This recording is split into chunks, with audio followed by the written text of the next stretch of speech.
it's Jodie here from Tipi, and what I wanted to share with you today is my ultimate tips to planning an awesome Tipi wedding. And my tip number one is, how do you want your day to look? Who do you want to share that day with? So first job is write your guest list. Consider who do you want to share the day with. So maybe they're your A's, who do you want to spend the daytime with? Those people that maybe you can attend in the evening, your B guests that are going to come at night time to celebrate with you. Maybe even those that actually, they're on the reserve list, they don't necessarily need to attend. And so with this in mind, with your guest list, you've got your daytime and your evening numbers then, and that allows us to configure what TP space is going to work best for you. So for example, if you've got 100 seated guests, 2 TPs is going to be perfect for you. But what I want you also to consider is what else do you want in your TP space. Now of course you're going to want the dance floor, you're going to want the bar, and a great focal point with the TPs is the fireplace. Now once you start putting all that in, what you're going to need is a little bit of extra room, and that's when maybe the bar extension works, or even the chill out TP is a great option for you. The chill out TP is perfect then to put the fireplace in, the bar, and some more relaxed seating. So then naturally at night when you've got your party goers dancing in the TP, you've got those that maybe want a bit more of a quieter drink and catching up with family and friends that they might not have seen for some time as well. So the chill out TP provides that great bonus for you. So my tip number one is write your guest list. Who do you want to share the day with? Who is it important comes in the day? Who is it then that you celebrate with at night? So you've got your overall numbers, which then allows us to look at what TP arrangement is going to work best for you. So tip number 2 is finding the perfect field. Now first step is always look on our venue page. We've got lists there of venues that we've done weddings at and that we've been to. Sometimes we've even got venues that we've been to that haven't yet hit that list. So if there's something on there that's not quite ticking the boxes, please do talk to me. Also, talk to family, talk to friends, because they might know somebody that has got a suitable site for you.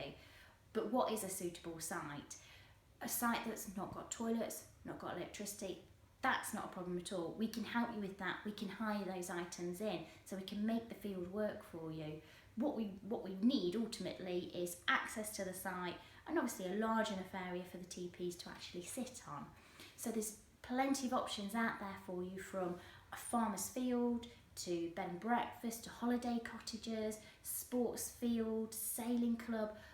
We've had them also at community centres, all the way then through to a manor house. And obviously they all range on budget, but also it's considering, again, how do you want your day to look? So what's going to sit right with the field and the location that you're having for the TPs and your overall look of it. So tip 2 is finding the right site. It's out there. First stop is have a look on our venue page. So tip number 3 is the boring bits. What do we need to make your site function? Like we've already spoke about, it's the things such as generator, toilets, do you need heating, do you need water? All of those things might be a consideration, and it can be a little bit overwhelming, but please don't be overwhelmed by it. That's why we're here. We're here to help. We work with some outstanding companies that we can help source that for. When you speak to a generator company, it can be a bit overwhelming when they start talking to you about kilowatts and what they need, but that's why we'll do that for you. So please don't worry. We'll make sure that if you find a field that is just a blank canvas for you, we'll ensure that we can make that work for you and help source those suppliers required to make the day happen. So tip number 4 is how do you want to feed your guests? Now with a TP wedding, it is a blank canvas and the choice is yours.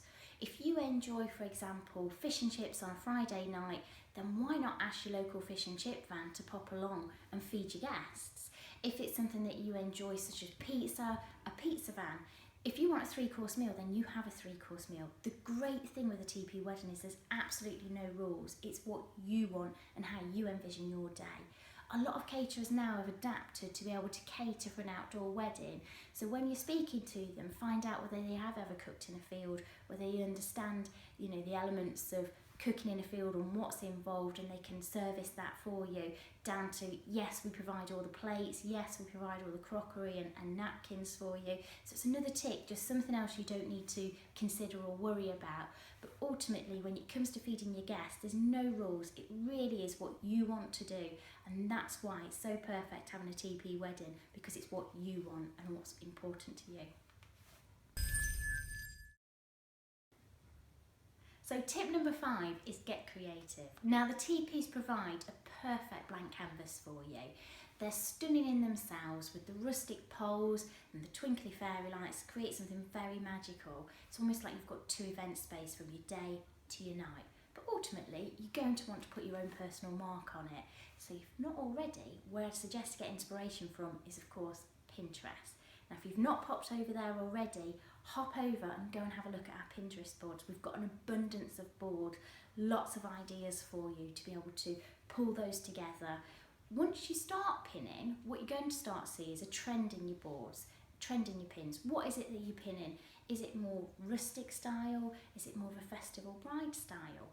Once you've got those pins, you start seeing a trend, you can really narrow it down then of how you want your space to look. But please don't think you have to do everything on your Pinterest board. You really don't. It's really just a start place to get some ideas and inspiration. So tip number 5 is get inspired and get some inspiration.